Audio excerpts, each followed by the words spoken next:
All right, on this segment of Wet Your Palate, we got a special guest joining us, the king of home fragrance, Harry Slatkin. Thank you for being here. And man, we just had a great podcast, hearing your story, where you've evolved to, what you're doing now, and the amount of products you've created to make people's lives better through beautiful aromatics.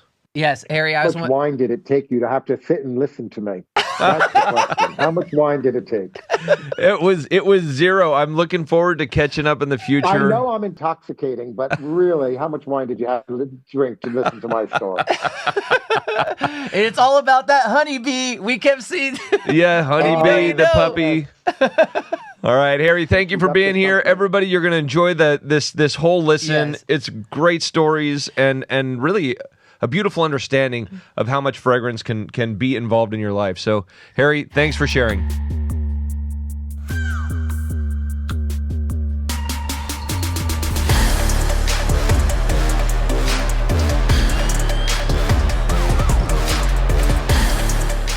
Like, what's your insight, first of all, on this type of marketing? And then, yes, if you have a wild, fragrance request story when you've been designing. We stay away. I'm going to say to you that we stay away from what I call the gotcha moments. I'll explain one that we did, which is a little bit unusual, and I'll tell you one that we stayed away from. Okay. So one that we did is when we sold our company to Bath & Body Works. It's based out of Columbus, Ohio. And the founders of White Castle Hamburgers lives in Columbus, Ohio. And they have a child with autism, but they really had never gone public about it. So they asked to meet with my wife and I secretly on one of our visits to Columbus, Ohio. And so we met with them, and what was really great, their last name is the Ingrams, and they decided not to go public. They really went public about autism. So at the first big event that we do a comedy event every year. This one's going to be in LA. It's in 2 months at the Bowl. And we raise millions of dollars for that one comedy event because every comedian out there, every famous comedian donates their time and travel to attend it. But we were asked to give an award, and I was the first recipient of it. And we ended up doing a candle that smelled like a slider. Nice. And it was a very big issue because I'm so tuned to scent that I can smell anything. I know how to turn it off. I've learned how to turn off my nose. So I would get in our car, and I would say to the person who drives us, you cannot eat onions and pickles and ketchup because I've told you, George, this is a problem for me. I can't sit in the car now. I smell the onions and the pickles. And of course, he couldn't tell me that my wife was working on this candle scent as a surprise to me on the first award because it was the White Castle slider. Now, the candle went viral. It's on every talk show, sold out immediately because we did it for charity. It went viral. And once I found out about it, my favorite thing in the world is a cheeseburger. I travel the world looking for a cheeseburger. Same. So I created it in a candle for this award, but for White Castle with the Ingrams. The one I probably say I refuse to do is a designer I won't mention who wanted it to smell like, what's her name did it to smell like a vagina. This one wanted to smell like the cum. And that's where I draw the line. Because scent shouldn't be of shock value. Scent should be something that you love having around you and should be something that is pleasurable to you. And so for me, I'm not a gotcha kind of PR person. Mm-hmm. Yeah. And when Gwyneth did that, that's a gotcha kind of moment for PR. Yeah. And she built a big business and I respect her greatly for it. I'm just not that kind of person. I can't look at myself in the mirror knowing that I'm doing something vulgar for the sense of getting a few tabloids to cover it. That's my answer. You got to have some standards. I mean, that'd be like us making a pineapple flavored Chardonnay. Like it's, we. No, it'd be worse actually than what I just mentioned. I mean, we might make some money on it, but that really goes against what we stand for in fine wine. So yeah, I don't know if vagina Chardonnay would off the shelves, that's something like that. But for shock value, that's what I mean. It's a little bit hard when you have unique smells that are done in a way deliberately to grab attention. And again, there's a marketplace for that, just not my marketplace for that, nor my consumer for that. Hmm. So those are kind of things I shy away. I'd rather do an all white floral scent for Elton John, or create, his jams or his teas, or, you know, those kind of moments than a gotcha moment. Well, So I that's the answer to that question. I love the White Castle. I'm glad you shared that story. I'm guessing, like you said, they're all That sold had, out. but that had so much reason behind it I too. got White That's a Castle in beautiful my story. freezer It right did. now. I always It got the did. White Castle with cheese Oh, I on do deck. too. Oh, you really? Has to be Yeah. with cheese. It has to be with cheese. And when we were doing the candle, we went up to one of the White Castle stores up in, I think it was in Harlem, and Martha Stewart came, and she was wonderful. I'm doing her home fragrance, and several different categories for her in the cleaning area. But I've known Martha. She's been a best friend of ours for 35, 40 years, and we were next door neighbors in East Hampton for 22 years. But she came up, and there she was, cooking and slinging cheeseburgers in the back of a White Castle with me. And I have to say, is there anything better? I don't care if it's after you've gotten drunk from wine or just a Sunday and you need a snack. There is something about it. And I went in recently to a White Castle because I was talking to the Ingrams again about this. And the consumer at a White Castle is so savvy. So I said, "Oh, I'll take the six pack." And the woman standing next to me who was waiting for her said, "Oh, let me tell you something. If you buy the 12 pack, it's actually cheaper than buying the 6 pack." I said, "How could that be?" And I looked at the math, and she was right because they were doing a special. So the White Castle person has a fanatic. It is. It's a cult moment, but nothing better than a slider. No. Oh, hell yeah. It's Yeah. burger talk. It's just like In and Out, too, you know? Yeah, If you don't know all the slang. Oh my God, I was- In-N-Out is amazing. I was going to too. say In and Out. I wouldn't be surprised if they're going to call you up after this and be like, "Hey, so we got this idea." Wait, can I just I share would something with love you, to do Harry? with In-N-Out. And what a clever business. They've got 4 varieties. That's it. I've got Simple. 5,000 different products. They've got 4 varieties. Hey, I was just in In-N-Out last week with this guy, and he asked if they have eggs. Hold up, it's you're jealous. Oh my God. Did they You're get them he's jealous thrown at because him? I out ordered him. Okay, I got a Because you Well, ordered that's like something. every time I go to a McDonald's, I ask for onion rings, and they always say to me, because it's when I drop my wife at the airport in Palm Beach, and on my way back, I sneak a McDonald's cheeseburger, extra pickle, Oh, no nice. onion. And I say, "Do you have onion rings?" And they always say to me, "That's the other one." So my point is, but then I'll go to Ralph Lauren's Polo in New York and have the most amazing cheeseburger. There is a cheeseburger in West Palm Beach at a place called Kitchen. It was Tiger Woods' chef who started the restaurant, and they make it with foie gras and filet mignon. I'm Okay. writing it down. It 'cause we're is going the to most Florida. decadent, and I do one thing more. I top it with caviar. Okay, I mean that's a whole Have you different ever done experience that? of a burger.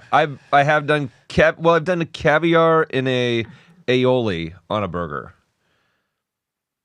Oh, so you have had a caviar. Oh, no, okay. It's mixed in. Next time you have a cheeseburger, Yeah. hopefully it's Gruyere cheese. Next time you're having a cheeseburger, I tell you to put a top layer of caviar, Just a not full beluga, layer. etc., because beluga's too rich. Just a full layer on top of it, no bun on the top, and no tomato, no lettuce, just the cheeseburger, the bottom bun, Okay. and the caviar. Try for Gruyere cheese, and you tell me if that wasn't the way that you met God for the first time. All Hey, right. do we want to throw some foie gras on that? No. I think that goes too No, rich. you don't need it. It is so incredibly amazing. You try it at the Hotel du Cap, which is in the south of France, which is, I guess, one of the most luxurious hotels. We were having lunch there with friends, and they had a cheeseburger and they had caviar, and I combined it, and they looked shocked, like I was like a bourgeois American cheeseburger, and now you're taking caviar to it. Meanwhile, it's now the Harry Burger at Hotel du Cap. Nice. Now, I was so It's a here, life changer. and correct me if I'm wrong, but are you also in the works right now developing your own cologne? Or like a fragrance? How'd you know? Who told you that? Hey, I do my research, Harry. All right, it's You light can't read stocking. that one. What? It's light stocking. No, I heard it on a podcast with Sean. Oh, I Oh, Sean. Yeah, QVC. Yes. Oh my yeah. God. You Oh, did I'm this sorry, every but if day. you don't want, Yes. I thought it was great because I was No, gonna. I am. I am. There's a scent that was created just for me years ago. So we're trying to replicate it again. It's a licoricey scent because it's black absinthe. Mm. And I get stopped literally everywhere I go.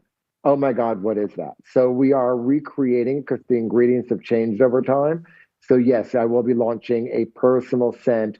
I'll either call it Ego or King. Oh, Okay. how Kind about, of both go how together, about don't you King think? They King kind of both go Ego? together. Ego Yeah. King. Ego Ego King. King. I don't want to go. I don't want to go too far with Okay. Yeah. too Yeah. far. Jeez. We're just trying to get in Yes. on it. The reason why, well, I thought it was really great, but I just wanted to get this in because I was really curious about pheromones. And when it comes to Yes. like colognes and stuff like that, it's a real thing, right? You could do it synthetically. It is a very real thing. So I was just wanting to get like your little insight. I'm wondering if you're already. So I remember having a dinner at in New York. This is before we moved to the apartment. We used to have a townhouse. And we had a dinner, and I had Dr. Richard Axel, who won the Nobel Prize for Scent. I had back then the chairman of Bear Stearns was at that, and I had then the chairperson of Victoria's Secret also. So Dr. Richard Axel has a very wonderful personality. So he started talking about pheromones and the power of the sexual drive through scent. Literally, at all of our dinners, it's a combination of the whole table talking. Yeah. I like to ask a question, so it goes around, everyone's chiming in. You could hear a pin drop.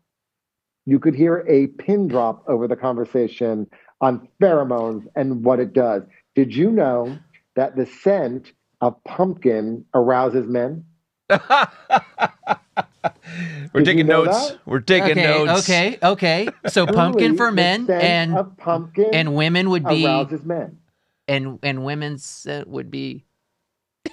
Well, women's scent is more complex, like a woman can be more complex. So when you talk about pheromones, it depends on what it's combined with.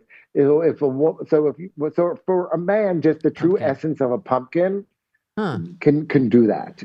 Yeah, because men get aroused Okay. supposedly every 12 seconds. That's the theory in the books.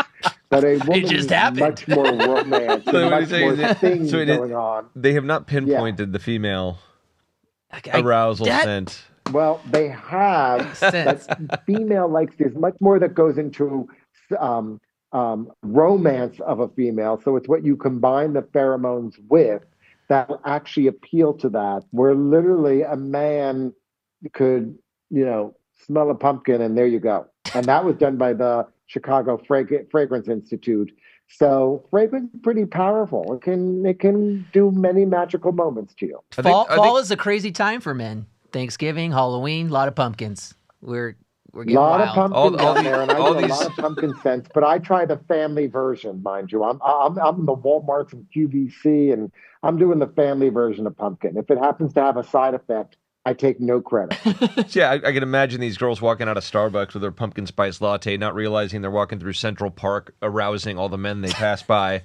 It's Or saying to the boyfriend, "Take a sip." I know. Yes. Yeah, one sip. So hey, I got an idea. I don't know if this holds any value, Oh, but here we go. okay. So just as a journey, we're talking about women and having women kind of being a little more complicated to get them to that final point of just want to jump your bones, right?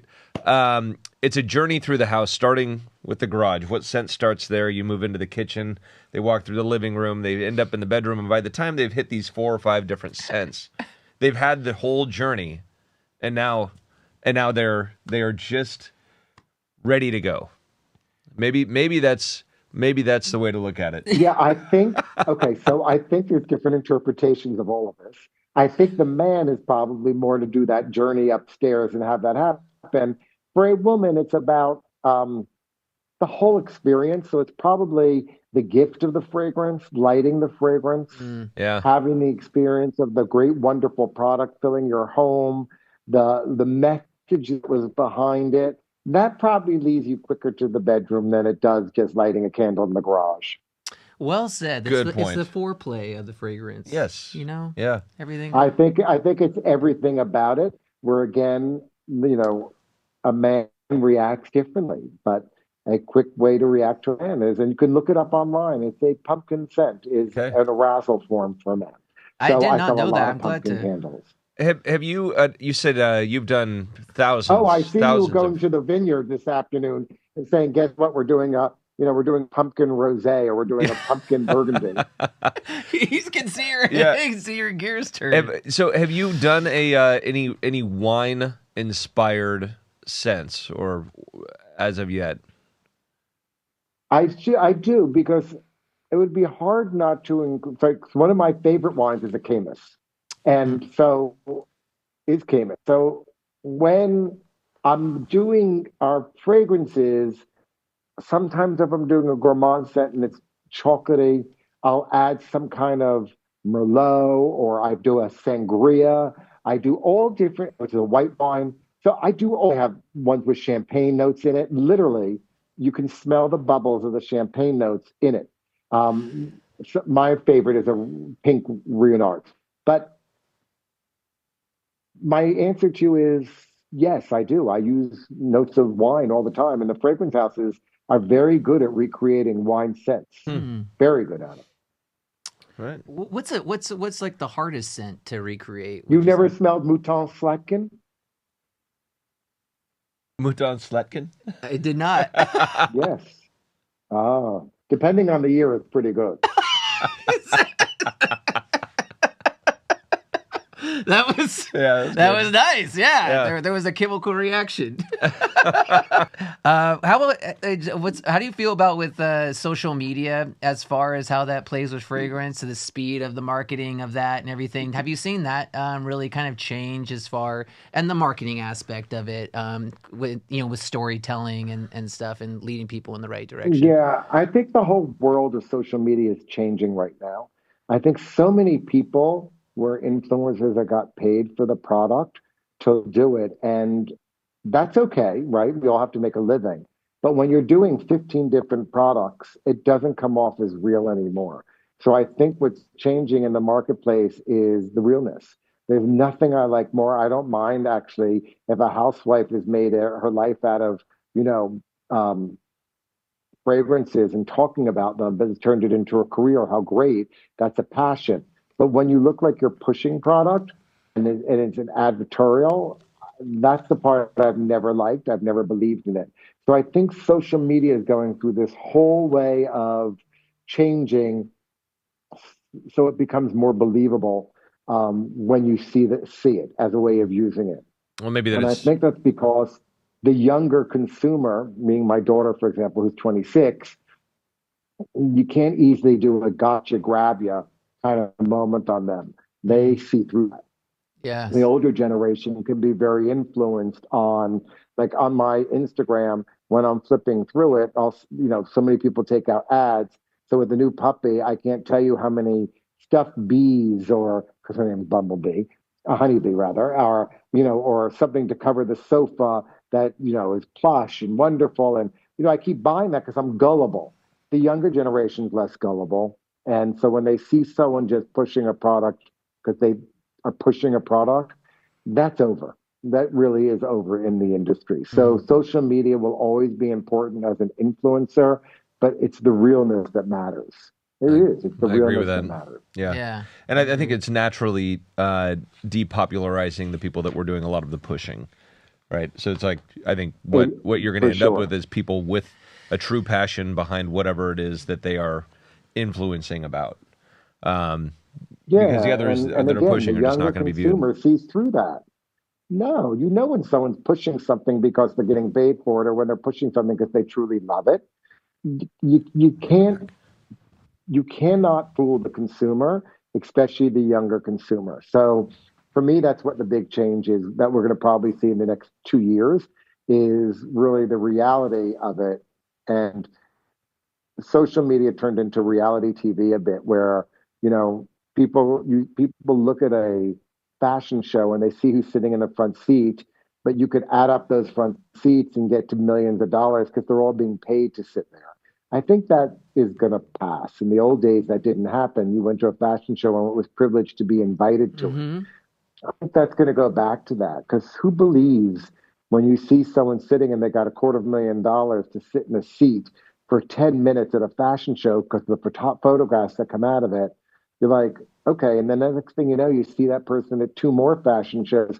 Okay, so which am I to believe that you really believe in and that you love? I think that's going to reign through on almost everything you see out there in social media, including wine. I mean, that's wine's a passion, just like fragrance is a passion. How do you go out and talk about what I won't call it swill, but how do you go out and talk about, three different kinds of wines when you know you're getting paid to talk about three different kinds of wines from three different manufacturers? It just doesn't sit well. I totally agree. And I think that, at a time, if we were even, 2018, when Instagram found out we have 1 billion followers and businesses really started to kind of catch on that this is a real thing for influencing. At that time, it was still a moment where people could actually seek the truth through people just authentically presenting products and being like, hey, I like this thing, and this is my real truthful advice about it, or, my recommendations. And now that the businesses have gotten involved, well, now we know that, a lot of people are seeking influencers for business. So what's so much more authentic anymore if they're getting all free product? But if you believe in one thing and you're getting paid for it, great. You really believe in that item and you're passionate about it. Yes. Yeah. Like I'm saying right now, if White Castle or In-N-Out decided to sponsor me, and they should, like, it's all truth right here. I love their products. I've been I've been supporting their businesses for years. There's a reason he's called Fat Mario. Yeah, but that was going to say, that's my nickname. Yes, yeah. I live up to my nickname like you live up to the king of fragrance. Yeah. So, and I think what you're seeing also is real, like restaurants that have a lot of hype when they first launch, and then the reality of what people really think about it. And so younger people are so smart. Oh, come here a second. Yes! Come here, hold on. Here she is. Yay! Wait, hold on. I'm going to... HoneyBee! HoneyBee is in the house. God, we get to so see. Stubborn. Yes, HoneyBee's in the house. Come here, HoneyBee. Oh, my gosh. Okay, here we go. Oh, she's so cute. Oh, yeah. So cute. Are you cute? She's adorable. I don't know what you're... Oh, she didn't start eating his beard. I'm talking about. We love her. She's adorable. I know. But I'm just telling you, for sale, cheaply, this puppy, for sale. I love her to death. I will visit. Now, okay, I got to ask, the scent of a puppy. Is anything better? It's a great scent. Like, people love it. It's like, I mean, it's why my youngest daughter wants to keep getting puppies. That's why we have 5 dogs. But that is something. Have you ever done that scent? No, I've never done that scent. This one, she's walking around now. The paws of a puppy also smell like popcorn. So there's a special smell to that. Everyone says puppy breath is the best, and it's true. Their teeth are still clean and wonderful.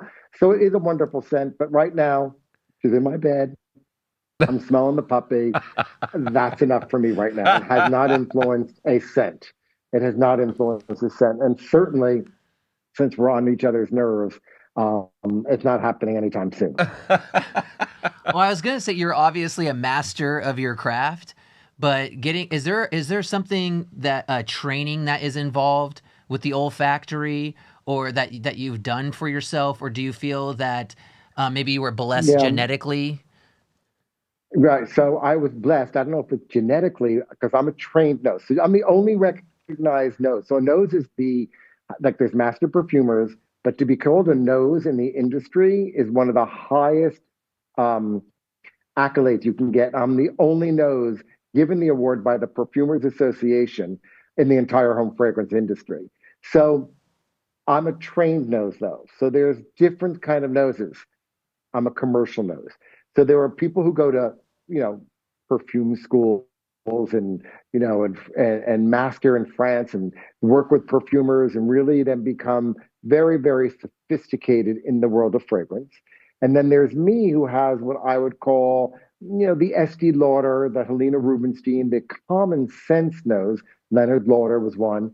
And they were noses that have the common sense of understanding the consumer.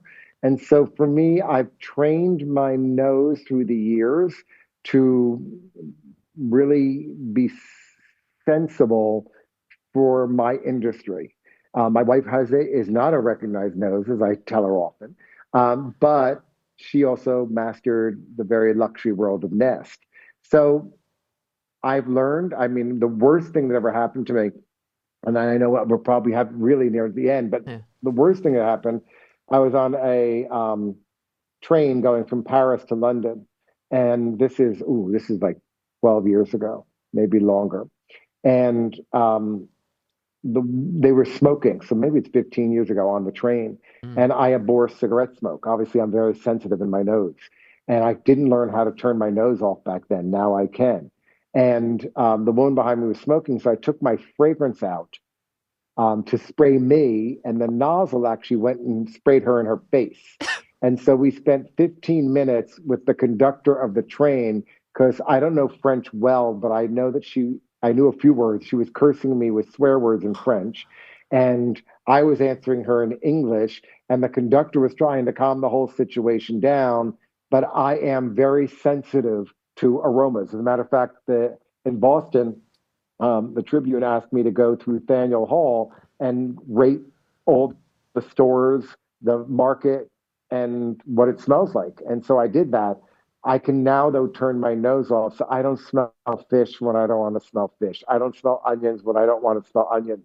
But for those who can't turn their nose off, how wonderful to light a candle of mine, and gone is the scent of salmon, or gone is the scent of dog, for that matter, Hmm. not puppy stage, but when they get older. So I'm not a trained nose, but I am a learned nose, but luckily a recognized nose. So in that vein, now I'll speak a little bit for myself. A lot of it for me was power of suggestion, tasting with people that were much more experienced than I was, nosing the glass, understanding it from individual pieces that a professional was pulling out. And that power of suggestion really allowed me to characterize individual components or scents in a wine. Now, there's also some tools that I'd recommend to people that are wanting to learn about wine, like a kit called Le Nez de Vin, which is essential oils of commonly found traits of a wine to train yourself. And what you would do is smell one, smell a wine, smell another wine, smell a different scent, et cetera, et cetera. Keep doing this until you're able to verbalize what those individual components are coming out of the glass. Was there a way that you have trained yourself that you could give advice to somebody who's wanting to be able to dissect aromas a little more proficiently? What tools would you recommend? Well, I will agree with you. In the beginning of my career, not being a, officially trained nose, that back then I would listen to, like, they put a fragrance in front of me, and I would listen to what the ingredients are, because a vanilla is not a vanilla. You can get vanilla all over the world, so the change of the vanilla changes drastically from the region it's from. Now I stop that. I won't let someone tell me what it is, because I have to let my nose take in, and you have to really smell. And you smell. I always smell the sleeve, because your clothing is a way of cleansing your palate, so you re-smell. I think while you can be a learned nose, and I'm sure you can go online and say, I want to become a learned nose. So how do I start to interpret fragrances, and how do I learn the differences around the world? I think common sense nose is probably the most important, unless you're going to make a career of it. But smell, if you don't like it, you don't like it. If you like it, okay, what's in it that you like about it? I remember when we first sold the company to Bath and Body Works, one of the big ahas is, if a person's coming in to buy a floral, don't push them over to a gourmand, or don't push them over to something fruity. They love a floral, but then you can upsell them to something else to try it. But really, your nose knows. So we're all born Mm. with an olfactive chemistry in our brain that dissects fragrance. And so just because I like a fragrance, that's why there's so many fragrance businesses, doesn't mean you're going to like mine. I don't like some of the most expensive fragrances in the world, because I find some of the ingredients they use are not pure, not something I enjoy. So Certain scents I can't be around. Gardenia is one of the hardest scents for me to be around because it's so heady, so strong. And so for me, it's your own sensibility. But if you're going to be as a career for it, I'd start, get on a chat line with Claude and say, I want to start smelling like I was in a career of fragrance. Where would I begin? I think that's a better way of doing it because I can't tell you, knock on the door of the fragrance houses. They may have, if you go online, courses you can learn on it. Just like if you were becoming a gemologist and you wanted to learn about jewelry, I'm sure there is that. But for me, it was my own personal sensibility and what I liked and didn't like. Well, I also think that as you kind of phrased it, like the common knows, the common sense knows. That's how you're going to be guided in your products and what you like and what other people like, rather than being a little too hoity-toity or uppity about it. Where I think that finding a way to connect with I'm going to say the average olfactory, maybe a stronger approach. Yeah, I would probably say to you that it's easier in fragrance, my world, to enter it because you can easily pick it up, you can smell it, inexpensive to see if you like it or not like it. The most intimidating worlds are probably wine and art. Art, there's an intimidation. You're afraid to ask the price because it's either affordable or not, but you're embarrassed with the person that's selling it, who always seems to have some kind of attitude on the artist, so you're embarrassed. And in wine, it's if you get a wine list at a restaurant, it is so complicated, and all the different regions. You can take a guess on a region that you think you like in a wine and still be very, very off. And so wine needs to be a much more learned process, just like art. But yet, in art, if you like the way it looks, you buy it. In wine, if you like the taste, you usually go back to the same one. Most people don't like to voyage out because it's intimidating to order the wrong wine. And then you have to sit through an entire bottle of wine that you didn't like. Yeah, So it's I a think rough my world's predicament. much easier.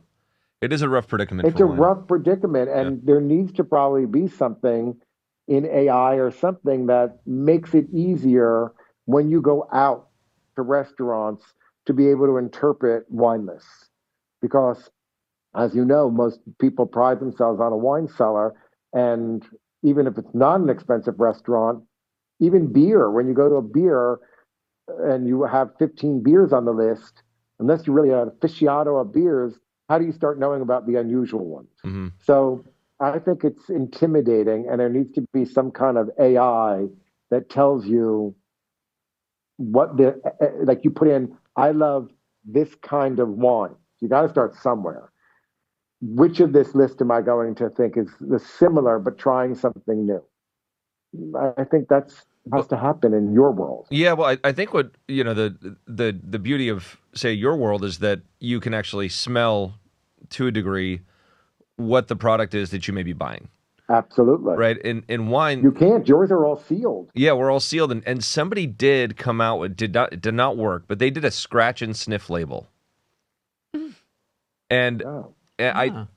I don't know that it even worked correctly. I think that I don't know what they were using, what sort Is of that like chemistry. Boone Farm or something? What was that?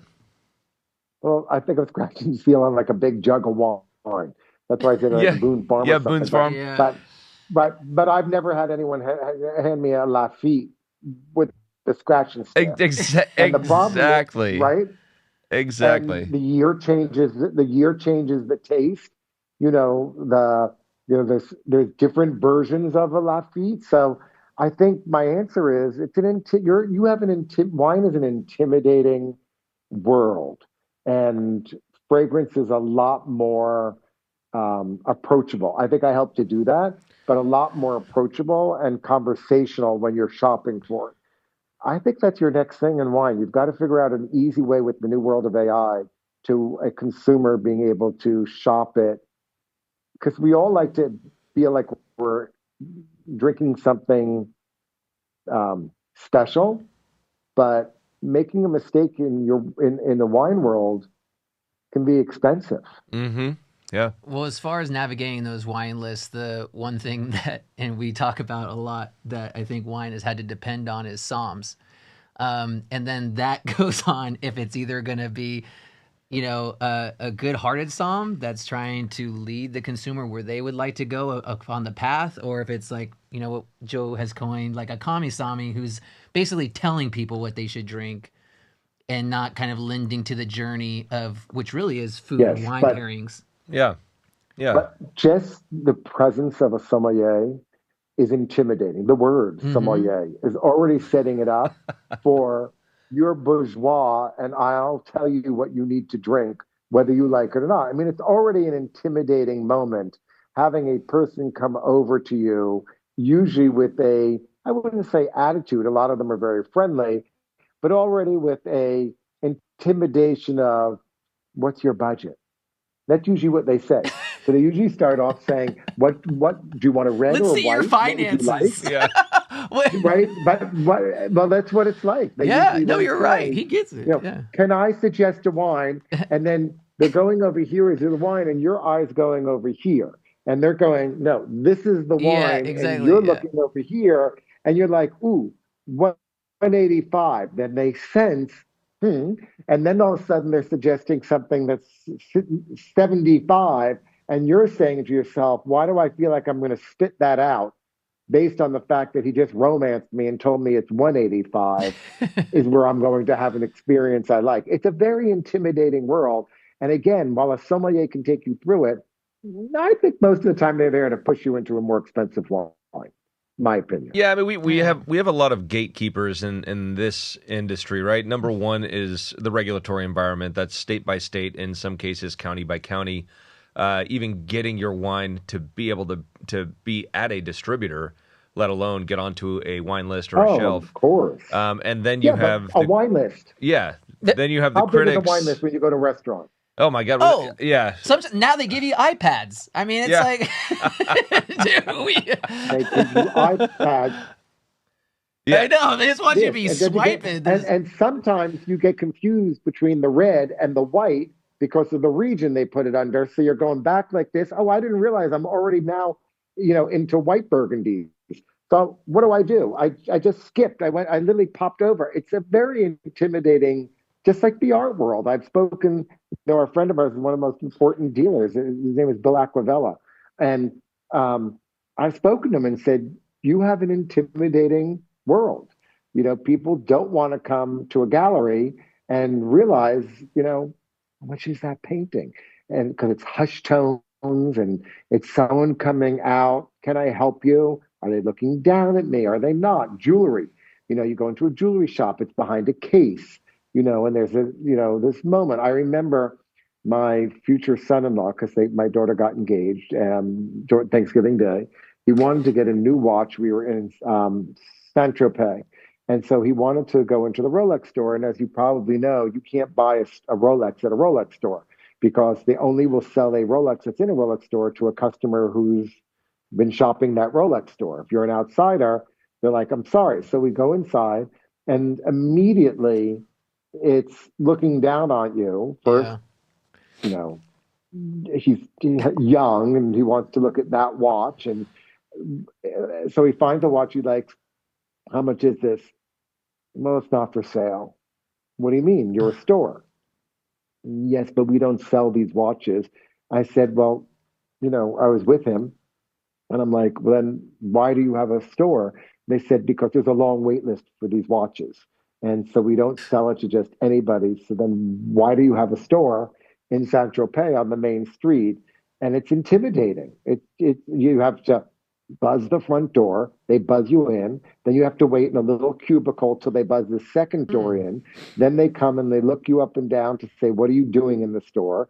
It's intimidating. I mean, there are certain worlds that are still, and maybe that's meant to be, right? Maybe it's the Rolex mystique. Maybe it's, the mystique of art so that it creates you to buy an artist that's not well known for more money than you'd spend. And wine, probably more regulated because you can kind of judge. And you could sit in a restaurant on your phone and say, oh, I want to order that wine. Then quickly go to your phone and read about it and go back and forth. But you've missed your dinner if you do that. So it's intimidating. I'm an accessible world to fragrance. How many I'm going to call them SKUs as individual candle products. How many SKUs do you believe there is in the home fragrance world or in just the candle world if you were to guess? Thousands. Like tens Thousands. or First of all, everyone and their hundreds mother of has a thousands? candle now. Yeah, yeah, hundreds. Everyone and their mother has a candle now. Literally, I go to a dinner and the woman to my right, who's a decorator, has her own candle that she had some company put a slap a label on. And the doctor to my left has a doctor line and he decided to add a candle too that he feels is therapeutic. Everyone's got a candle. Hey, I welcome them. I say how great. just like podcasts. Yeah, yeah. Hey, Right. Yes. But what makes the Candles and difference podcasts. is how good is that podcast? How many people return? So that's why I don't mind people entering the business because my answer to them is try, see how easy it is Oh, or how hard it is, and it's don't go up nothing's against the easy. So king. yeah, that's the king right exactly, there. don't go up against the king. So the point is, go ahead, have a stab at it, and even if you succeed, I wish you well. It just means more people are using it. Great thing about podcasts that's changed in the last, what is it, 10 years, Yeah. is more people are tuning into podcasts to see what that podcast is about. The good ones survive, the good ones get listeners, and the other ones bore you to death and you don't listen again. Yep. Yeah. Yeah, and well, I think one of the things I think that in both your business, our business of wine, and even this podcast, in marketing in general, consistency is key, and that is something that I think a lot of people fall short of. They have an idea, they may create a product, but then they're not able to replicate that product going forward or keep something exciting about it. But same thing with podcasts, where you got to make the effort, make sure you're doing it on a good cadence, and have that piece of entertainment there and reliable on the schedule that you put forth. Like for us, it's every week, and it does make a huge difference. But consistency with wine, with candle scents as well, you got to make sure your customer knows they can rely upon you. And Absolutely. Well, trust is everything. yeah, yep. Well, it sounds like Trust you've done that very to well. me, thank you. I work hard at it because that's integrity. But trust and, quite truthfully, interest. I mean, you know, I'm going to the Academy Awards in, what is that, 3 weeks, 2 weeks? So I'm going to the Oh, Academy Awards because I'm going to be, and there's two dinners and one of them's Elton, so I'm going to it. What makes that interesting? I mean, come on. I'm not jaded enough. I grew up in Montclair, New Jersey. I'm not that jaded that I'm not sitting there looking at movie stars and what's going on that night yeah. and Elton. And, it's a glamorous night moment. So everything I listen to, like you guys on your podcast, to me, has to be interesting, has to have more depth to it. Otherwise, I'll fall asleep. Now, there are people that can literally tune into finance podcasts and listen to it and be so interested in it where I would nod off.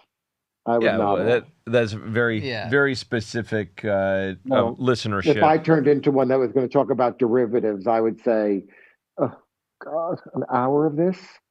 No, I could not do it. But if I heard derivatives and Oprah Winfrey was involved or, Elton John happened to buy it last week, oh, all of a sudden my interest would perk. But that's what interests me. And that's what gives a podcast a different flavor for different people.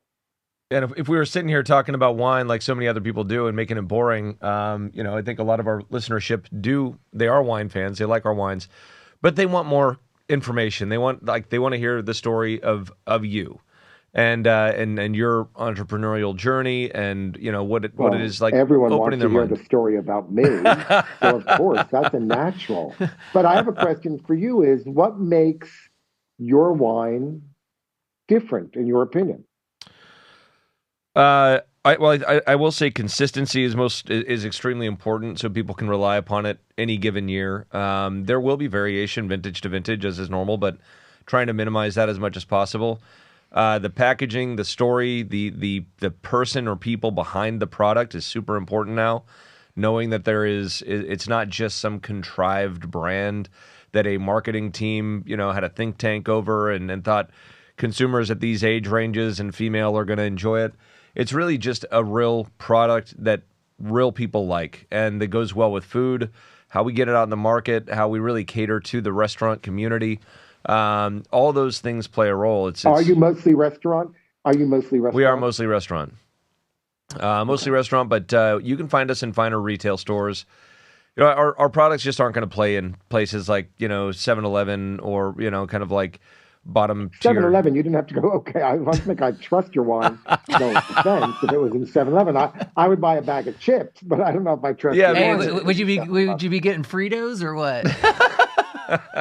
Oh, Frito, I would actually go to Fritos. You know, they're healthy for you. If you read the ingredients, there's only 3 ingredients to a Frito. So Yeah. they're actually pretty healthy for you, but that's not why I buy them. But I would definitely, when we went into Dollar General, I only knew of Dollar General because I thought of that front rack, which is Fritos and Doritos and Milky Ways and all that, which is happiness for me. I mean, I could just stop there. In a house in Florida, all our guest rooms have a refrigerator. And in that refrigerator, when you open up, is Tootsie Rolls and Snickers and Fritos. You know, for me, it's happy food. And so, yes, my answer would be that. Would I go into Dollar General and say, "Oh, let me see the wine they have"? No, I don't. Yeah. I don't blame you. Exactly. We kind of have a barrier to entry, and we don't want to distribute our products over broadly because they got to be in the right stores where the customer is looking for that type of product at that price point, and that sort of thing. But really, the biggest marketing that we have is our wines being offered by the glass at fine dining establishments. So, what is your most expensive wine? Expensive that is available nationally, right around $100 retail. Oh, that's pretty good. And then, but most of our wine is in that kind of $50 price point. The majority of it, and in all honesty, that's a high price point to ask for the majority of consumers out there. The average price of a bottle of California wine sold in the United States is $7 a bottle. It's Are there grapes in it? Yeah, I assume so, but I think you just have to look at the volumetric side of the business with those Almadens and Carlo Rossi and the $2 Chucks and think of how much that sways.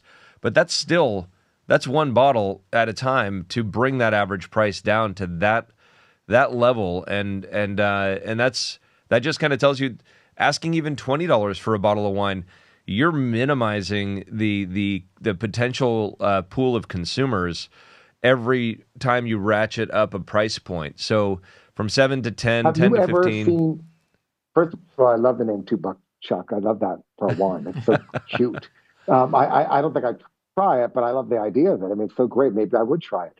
But have you ever? Oh, I'll tell you my sangria story, and then I've got to end with you guys. Yeah. But have you ever seen QVC sells wine? Have you seen them? I have not seen those, no. Oh, Ah, so there you go. I'm happy to make an introduction, but QVC sells wine, a lot of it. Okay. No, A lot of it. And I've always thought there should be a Harry Slatkin wine. So yeah. sounds to me like as my Jewish background says, sounds like we might be making a shidduch. We might be making something that works together. Yeah, little candle and wine action. I'm down. oh my gosh! Absolutely. You two together So, on yeah. screen?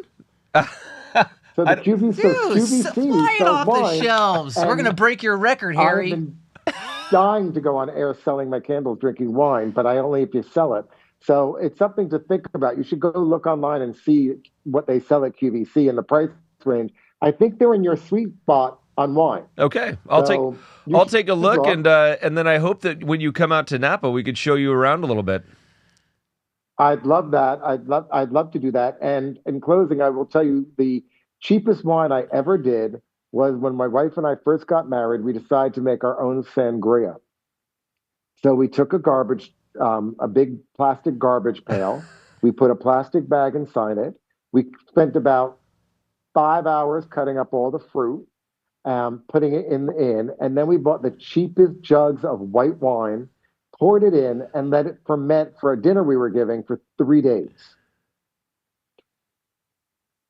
What you don't realize is the socket to your power of the fruit.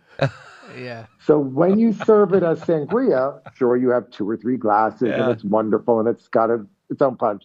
But when it's done and you start snacking on the fruit, Yeah.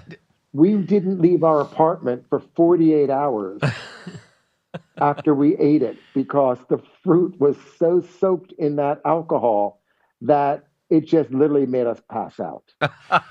Harry, we Only time I've made my own wine. we Yeah. get you. We grew Yeah. up on the jungle juice. We used to make that stuff in the garbage cans. Should I be telling about this? Yeah. And Yeah. we ate the fruit in the morning, and then you'd be like, "Oh, looks like we're partying again by accident." Harry, Harry, you're a real one, man. If you if you made a wine product in a garbage can, then you have lived. I'm not sure I lived well in those days, but the point is, wow, that packed a wallop. That fruit was tasty beyond, but we didn't get out of bed 48 hours. And I'm talking about that kind of thing where the bed's moving. Oh, So, God. Great. Guys, I enjoyed this It was so much. lovely It was to have great. you. I hope we meet in person. And if I come up to Napa, absolutely. And if you come to Palm Beach, please let me know. Absolutely. Ladies and gentlemen, Harry Slatkin, thank you for joining us on Go With Your Palate. The legend. Thank you so much. I'll see you both at Betty Ford. Bye. I love it.